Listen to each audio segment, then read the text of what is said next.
সত্যি নরেন্দ্র মোদীর সঙ্গে দেখা করেছি। আমি এখানে এসেছিলাম কংগ্রেস পার্টির কংগ্রেস ওয়ার্কিং কমিটির মিটিংয়ে।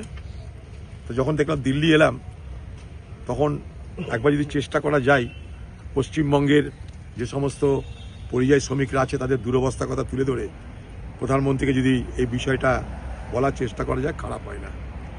আমি সেই জন্যেই প্রধানমন্ত্রীর কাছে একটা অ্যাপয়েন্টমেন্ট চেয়েছিলাম। ঘটনাচক্রের অ্যাপয়েন্টমেন্টটা পেয়ে গেছিলাম এবং পেয়ে যাওয়ার সঙ্গে সঙ্গে দেখা করে তাকে বোঝালাম যে পশ্চিমবঙ্গ থেকে লক্ষ লক্ষ পরিযায়ী শ্রমিক তারা বাইরের রাজ্যে থাকে, তাদের উপরে অত্যাচার হচ্ছে, অন্যায় অত্যাচার হচ্ছে এবং সবথেকে বড় কথা এগুলো বিজেপি শাসিত রাজ্যে হচ্ছে। এটা আপনাদের দেখা দরকার। এরকম লক্ষ লক্ষ পরিযায়ী শ্রমিক আছে বাংলায়। এটা গেল এক।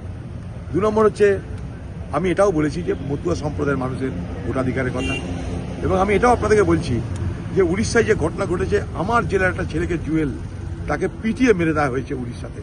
আমি আপনারা জানেন কিছুদিন আগে আমি পানিপথেও গেছিলাম এই পরিযায়ী শ্রমিকদের জন্য, এবং আমি আগামী দিনে উড়িষ্যাতেও যাব এই পরিযায়ী শ্রমিকদের জন্য।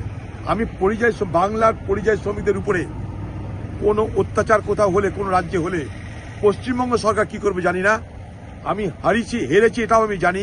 আমি হারিবা যদি পরোয়া না করে সেই সব রাজ্যে গিয়ে সেখানকার পরিযায়ী শ্রমিকদের উপরে যাতে কোনো জুলুম অত্যাচার কোনো রকমের অন্যায় না হয় তার জন্য আমি আপ্রাণ লড়ব এবং চেষ্টা করব। এই চেষ্টা করে পানিপথে থামিয়েছি, এইভাবেই আগামী দিন উড়িষ্যাতেও থামাবো। কথা দিয়ে গেলাম আমি উড়িষ্যাতেও যাব খুব তাড়াতাড়ি। সেই সমস্ত শ্রমিকদের কাছে গিয়ে দরকার হলে উড়িষ্যায় বিধান ভবন পর্যন্ত আমি যাব আন্দোলন করতে তাদেরকে নিয়ে। অত সহজ নয়, কারণ ভারতবর্ষের যে কোনো মানুষের, যে কোনো রাজ্যের, যে কোনো ভাষার, যে কোনো ধর্মের, যে কোনো মানুষের ভারতবর্ষের যে কোনো রাজ্যে রুজি রোজগার করার, থাকা পড়া সব অধিকার আছে। সে অধিকার কেউ কেড়ে নিতে পারে না। সে অধিকার যদি কেড়ে নেওয়ার চেষ্টা করে, পশ্চিমবঙ্গ সরকার কি করবে জানি না। পশ্চিমবঙ্গ সরকার কলকাতায় কাঁদবে, পাড়ায় কাঁদবে, কিন্তু যে রাজ্যে ঘটনা সে রাজ্যে যাবে না তারা, কারণ তারা এটাকে ভোট নির্বাচনের ইস্যু বানায়। আমি নির্বাচনের জন্য নয়, সেই সমস্ত মানুষদের উপরে, সেই সমস্ত পরিযায়ী শ্রমিকদের উপরে অমানবিক অত্যাচার হচ্ছে তার মোকাবেলা করতে যাব আমি। দাদা, তার জন্য তারা অত্যন্ত চিন্তিত, শঙ্কিত, এটাও দেখবেন আপনারা। আমি গতকাল অমিত শাহকেও চিঠি দিয়েছি, এর আগেও চিঠি দিয়েছিলাম অমিত শাহকে, এর আগেও প্রধানমন্ত্রীকে আমি চিঠি দিয়েছি এইসব বিষয়ে।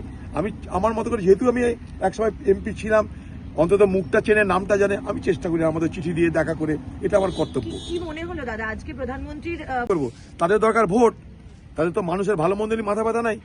পরিযায়ী শ্রমিকদের জন্য কিছু বললো না, শুধু তাই নয়, ওয়াকফ নিয়েও কিছু বললো না এই ভারতবর্ষের লোকসভায়। এটা তাদের চালাকি, তারা এটাই করে। তারা মানুষের জন্য কাঁদে, কিন্তু সে কান্নাতে জল বার হয় না। কুমিরের কান্না। প্রধানমন্ত্রীর সাথে যে কথা হলো, উনি কি বললেন? উনি বললেন না, দেখুন আমি সবটা তো জানি না, আমি সবটা জানি না, আমি নিশ্চয়ই জানার চেষ্টা করছি। আমি বললাম এটা না জানা কিছু নাই, সারা বাংলা উত্তাল হচ্ছে এই ঘটনায়। আপনি জানেন না কেন, আমার এটাও আমার জানা নাই। সারা দেশ জুড়ে এটা হচ্ছে, এটা দেখুন। কারণ এইভাবে পরিযায়ী শ্রমিকদের অত্যাচার করার মানে হচ্ছে ভারতবর্ষের অর্থনীতিও ক্ষতিগ্রস্ত হওয়া। আমি আমার চিঠিতে সেটাও লিখেছি। এই পরিযায়ী শ্রমিকরা তারা যে মাথার ঘাম পেয়ে, তাদের নৈপুণ্যতাকে ব্যবহার করে তারা যে রোজগার করে, শুধু নিজের জন্য নয়, যে রাজ্যে তারা রোজগার করে সেই রাজ্যের অর্থনীতিতেও তারা প্রভাব ফেলে। তাই তারা কিন্তু আমাদের আর্থিক ব্যবস্থার একটা অঙ্গ। তাদের উপর এই ধরনের অত্যাচার হলে আখের দেশের ক্ষতি, এবং সেই সমস্ত মানুষের রুটিরুজিতে হাত পড়ছে। তারা কোথাও কাজ না পেয়ে বাধ্য হয়ে তারা বাইরে গিয়ে কাজ করছে। তারা নিতান্ত নিরুপায় হয়ে বাইরে গিয়ে কাজ করতে যাচ্ছে, আর সেখানে যদি হত্যা হতে হয়, এর থেকে দুর্ভাগ্যের কি থাকতে পারে। সব বলেছে। মতুয়াদের ব্যাপারটা তুলেছি, যেখানে প্রচুর পরিমাণ মতুয়া আছে, লক্ষ লক্ষ, তাদের